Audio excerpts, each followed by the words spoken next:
The new year is meant to be a fresh start, but for scammers, January is their busiest time. New data shows online fraud spikes right after the holidays as criminals go after old passwords, forgotten accounts, and saved payment information. Joining us with the numbers and simple steps you can take right now is digital privacy expert Kristen Lewis, Chief Product Officer at Aura. Thank you so much for joining us. So the first question is, why is January peak scam season, and what are you seeing in the data? Hi, thanks for having me.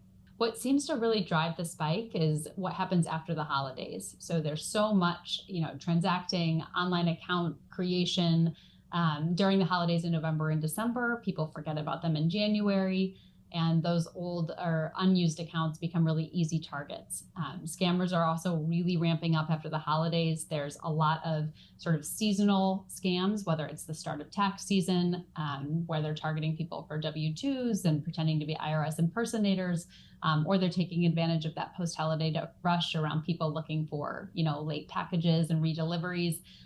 But this sort of creates a perfect storm where there's a lot of newly available data, and a lot of people sort of making quick decisions about those timely seasonal events, and it creates a lot of risk that shows up in the data in a big way.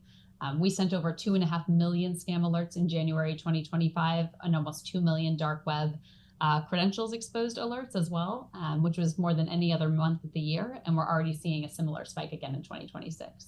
So what are the biggest digital risks people don't realize they're facing? I think for so many people, there's still a lack of awareness around just how much of your personal data and sensitive information is being, stored, sold, resold, and exposed on the internet, on the dark web, and in various places where scammers can find it and target it. And if you're not aware that it's out there, it's really easy to make mistakes, whether it's not changing passwords on certain accounts or not being aware that somebody might have your social security number and be able to open new bank accounts in your name, credit cards in your name. So if you're not really actively looking for that, it creates a lot more risk. So what can people do to remove their personal information from the internet? Yes. The hardest thing for most people is figuring out where to start. So services like Aura can make it much easier to kind of get a handle on your digital footprint, to understand where your data lives, whether it's scanning your email inbox for old accounts that you might have forgotten that you had, running the scan of all of those data broker and people search sites, figuring out if you have exposed data on your social media profiles, Google search results, and of course, looking at the dark web as well. Creating that picture and then automating the removal process is definitely the fastest and easiest path for most people to kind of get a handle on that process. How can consumers make 2026 the year of digital security?